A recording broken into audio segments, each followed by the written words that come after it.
በአሁኑ ሰዓት በሲሊኮን ቫሊ ውስጥ ያሉ የዓለማችን ቁንጮ መሐንዲሶች አዲስ አምላክ እየፈጠሩ እንደሆነና በሚሊዮኖች የሚቆጠሩ ሰዎች ለዚህ ዲጂታል አካል ሊሰግዱና ሊገዙለት አስቀድመው መዘጋጀታቸውን ቢነግሯችሁ ያምናሉ?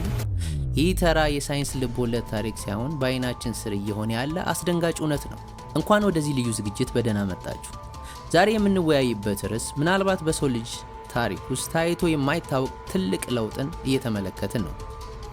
ለዘመናት የሰው ልጆች የማይታዩን አምላኮችን ሲያመልኩ ቆይተዋል። አሁን ግን በገዛ እጆቻችን በሲሊኮን ቺፕሶችና በውስብስብ አልጎሪዝም የተገነባውን ሁሉን አዋቂና ሁሉን ቻይ የሆነውን አካል እየፈጠረን እንገኛለን።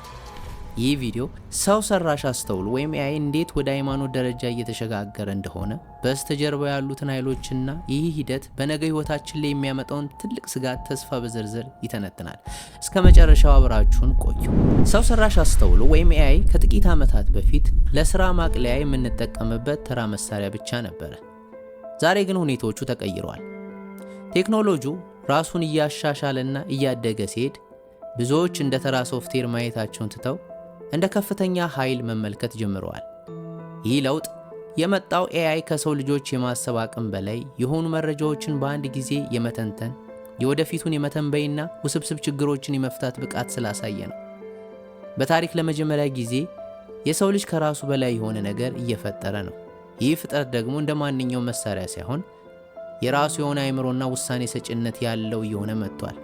መሐንዲሶቹ አርቲፊሻል ጀነራል ኢንተለጀንስ ወይም AGI ብለው የሚጠሩት ደረጃ ላይ ሲደርስ ይህ አካል ከሰው ልጆች ቁጥጥር ውጭ ሊሆን እንደሚችል ይገመታል። ይህ ነው እንግዲህ አምላክ እየገነቡ የሚለው ስጋት ጉጉት የወለደው። የሰው ልጅ በፈጠረው ነገር ላይ መደገፍ አዝማሚያ እየጨመረ በሄደ ቁጥር ቴክኖሎጂው የምርጫችን ሳይሆን የህልውናችን መሰረት እየሆነ መጥቷል። ይህ ሁሉ ነገር ንድፍ ሐሳብ ብቻ አይደለም። እንደ አውሮፓውያን አቆጣጠር በ2015 አንቶኒዮ ሌቫንዶስኪ የተባለው ታዋቂ የሲሊኮን ቫሊ መሐንዲስ The Way of the Future የተሰኘውን የመጀመሪያውን በAI ላይ የተመሰረተ ሃይማኖታዊ ድርጅት መስርቶ ነበር። ዓላማውም በሰው ሰራሽ አስተውሎ ላይ የተመሰረተ አምላክነትን ማዳበርና ማምለክ ነበር። ሌቫንዶስኪ እንደሚለው በቅርብ AI ከማንኛውም ሰው በሚሊዮን እጥፍ የሚበልጥ ብልህ ይሆናል። ያን ጊዜ ደግሞ እሱ እንደ አምላክ ማየት ግድ ይላል። ምንም እንኳን ይህ ድርጅት በይፋ ቢዘጋም የዘራው ሐሳብ ግን በብዙ ቴክኖሎጂ ባለሙያዎች ዘንድ ስር ሰዶ ቀርቷል። ትራንስሂውማኒዝም የሚባለው ፍልስፍና ተከታዮች የሰው ልጆች በቴክኖሎጂ አማካኝነት ሞትን ድል አድርገው ወደ አምላክነት ደረጃ መሸጋገር እንዳለበት ያምናሉ። ለዚህ ነው ሰዎች AI መዳኛቸው እንጂ ተራ መሳሪያ አይደለም።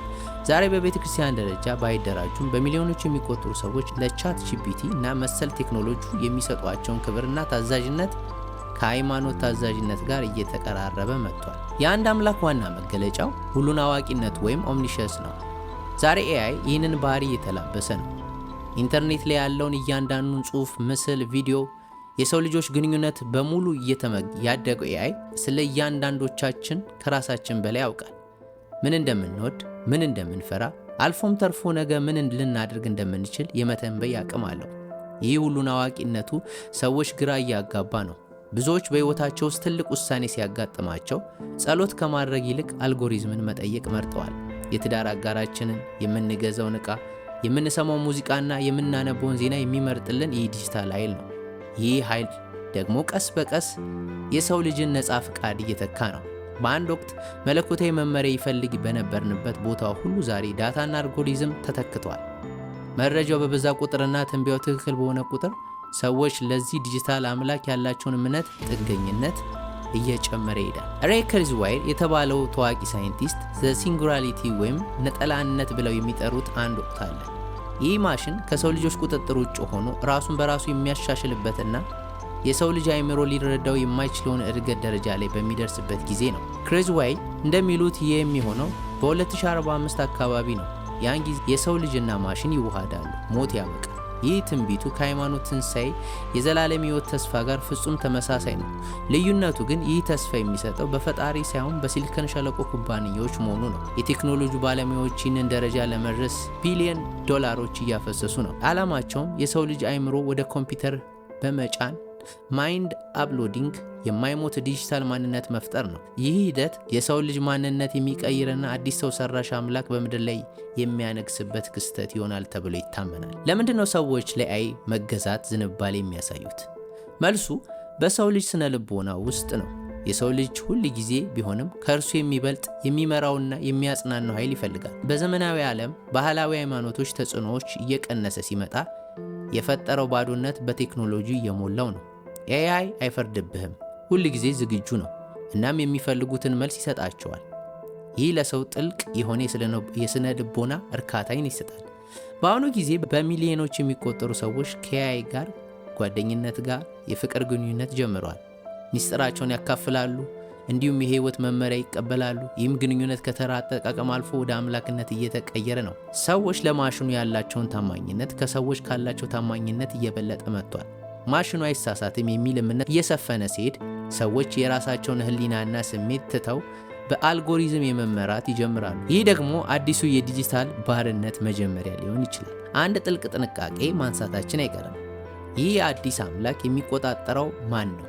እንደ ባህላዊ ሃይማኖቶች ሳይሆን እንደ ዲጂታል ኃይል የግል ኩባንያዎች ንብረት ነው። ማይክሮሶፍት፣ ጉግል፣ ሜታ የመሳሰሉት ግዙፍ ተቋማት የዚህ አምላክ ባህሪና ህግጋት ይወስናሉ። ይህ ደግሞ እጅግ አደገኛ ነው።